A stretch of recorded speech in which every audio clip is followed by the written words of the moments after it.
Welcome to the Hope for the Animals podcast, a project of compassionate living.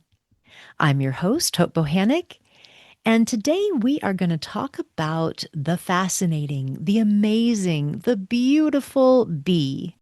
So, no guest or interview today. It's just all in the family, just you and me. And we're going to talk about the bees. Why should we care about bees? And why should we avoid honey and beeswax? Why not buy the bread with the honey in it? Why take the time and the extra work to find a lip balm without beeswax?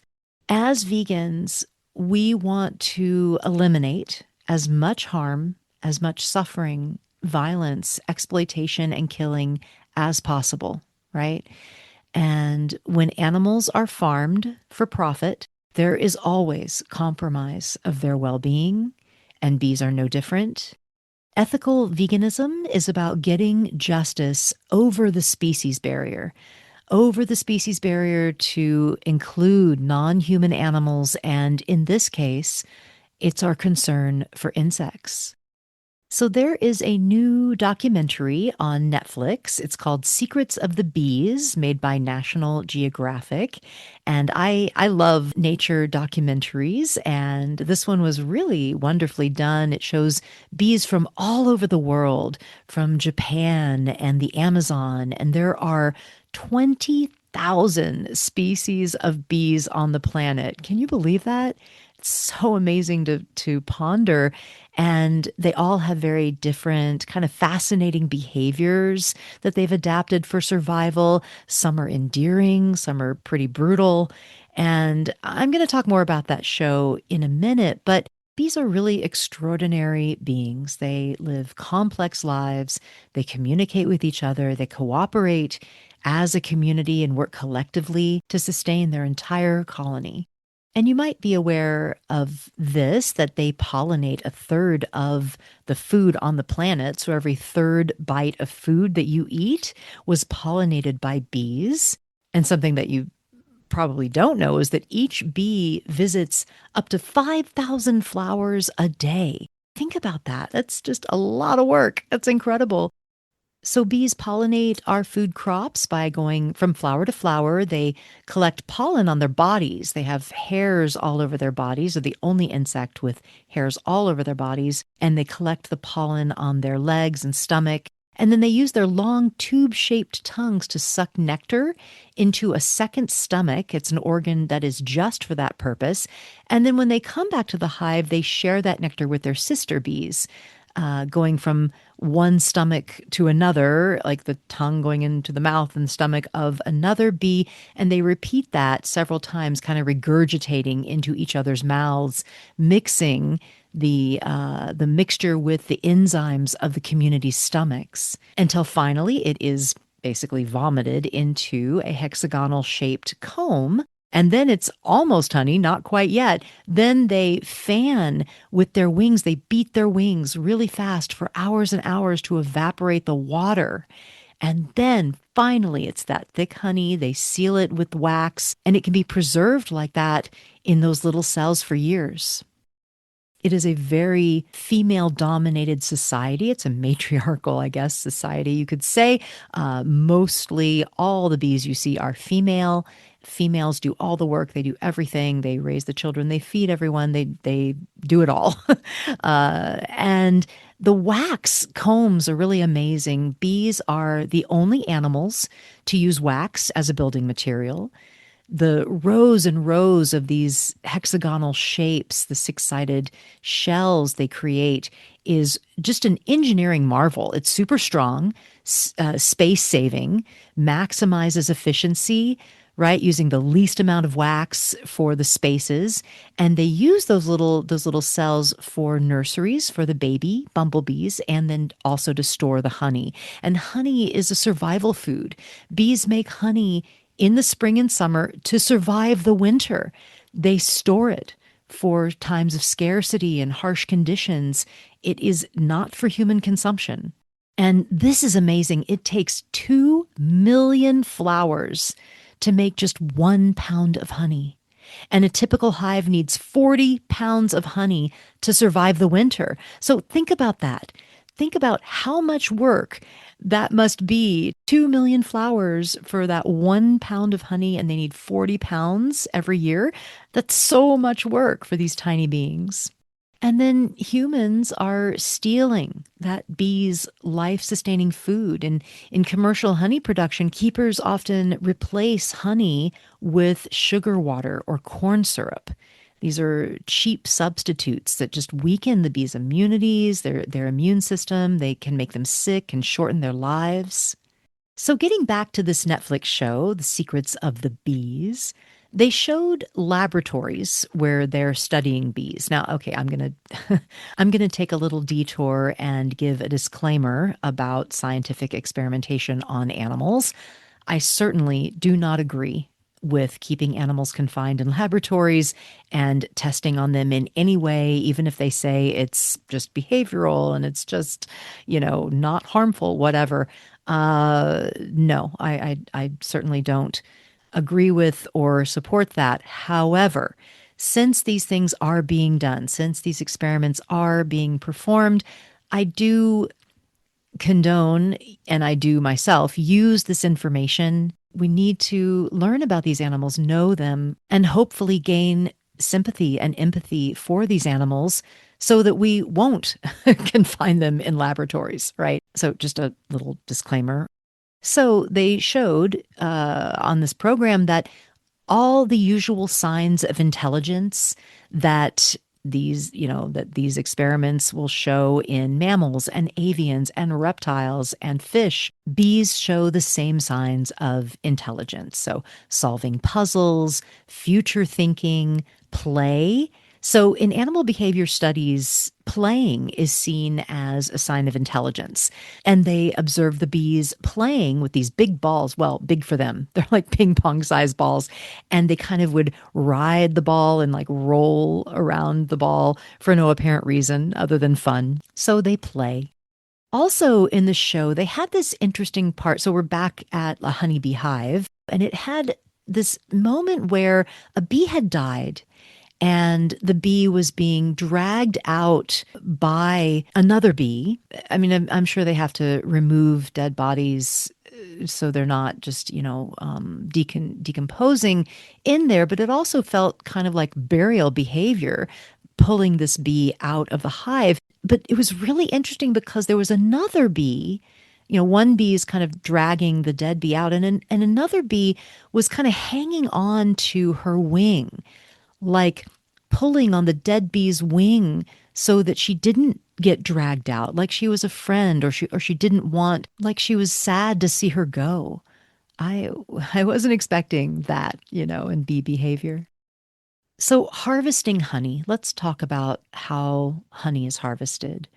When honey is harvested from conventional hives, the box hives that we've all seen, bees are routinely injured and killed. Bees are crushed, they're maimed, they're dismembered when the honeycomb is removed and slid back in. And smoke that's used to control the bees, basically to get them away from the person, it causes confusion, respiratory distress, lowered immunity, sometimes panic inside the hive.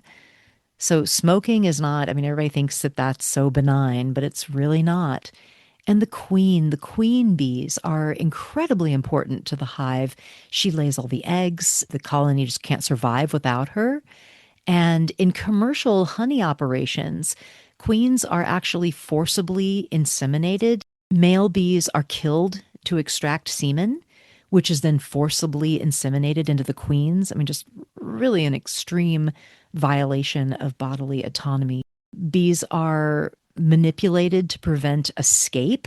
So to stop a colony from relocating, and hives relocate naturally. They showed this on the Netflix series, that the hive and the queen will sometimes naturally relocate. And sometimes they're relocating to escape abusive human practices, like people that are stealing their honey and replacing them with sugar water. They want to get away from that. So to prevent relocation, they'll find the queen and they'll clip her wings. They'll cut her wings off trapping the entire hive against their will because they can't relocate without the queen.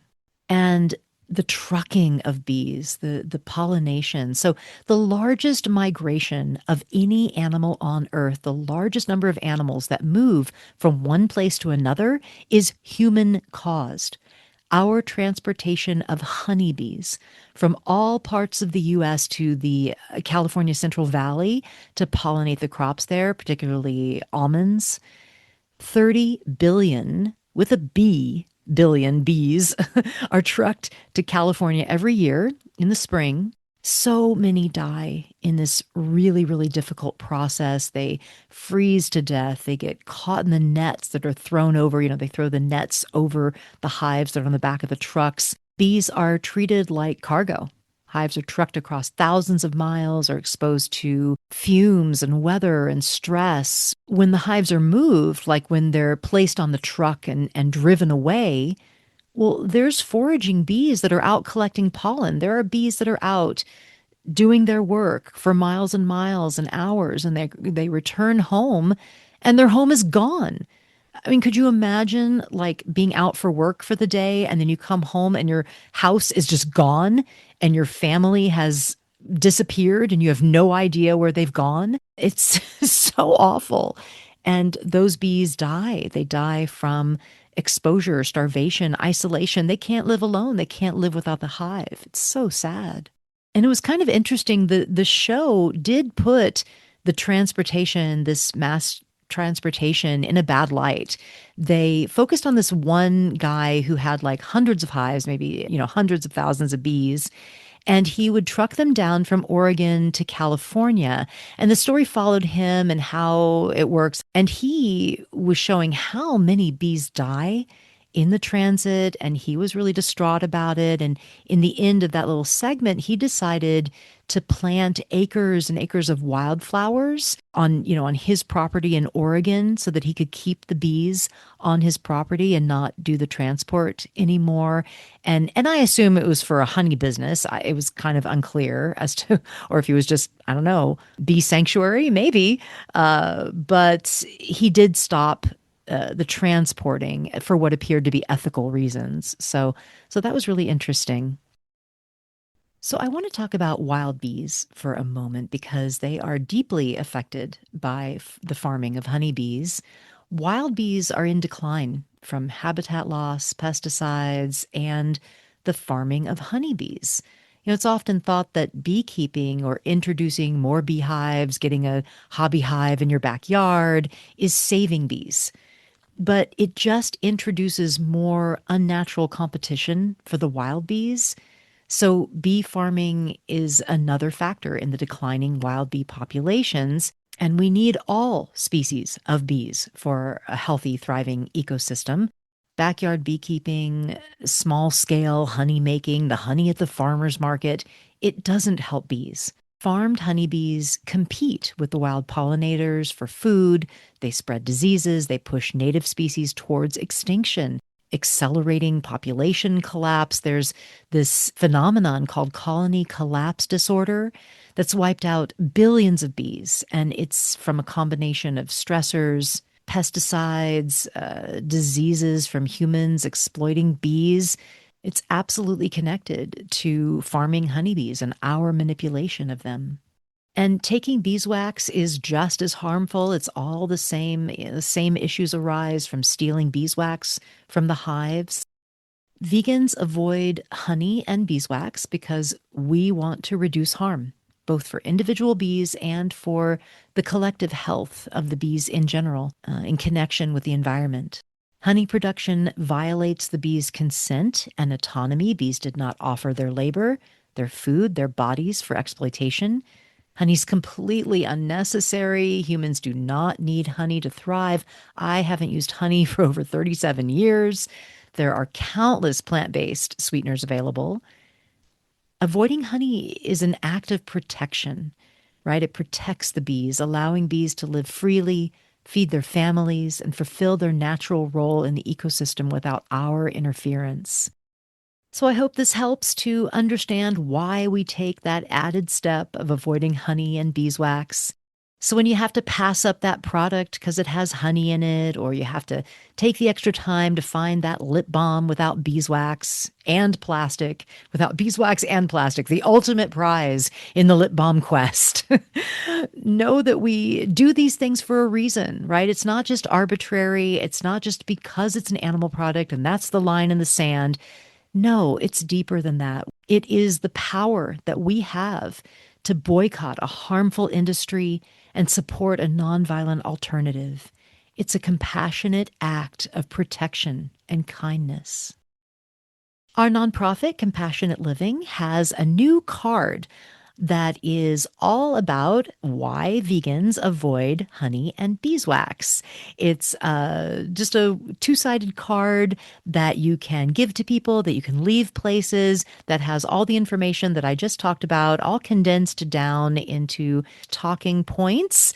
And it's great to have, when these conversations come up and someone asks about honey or honey is brought up, you can just take this card out of your bag, out of your car, and just say, well, here's some information. If you're interested in why I avoid honey, here you go.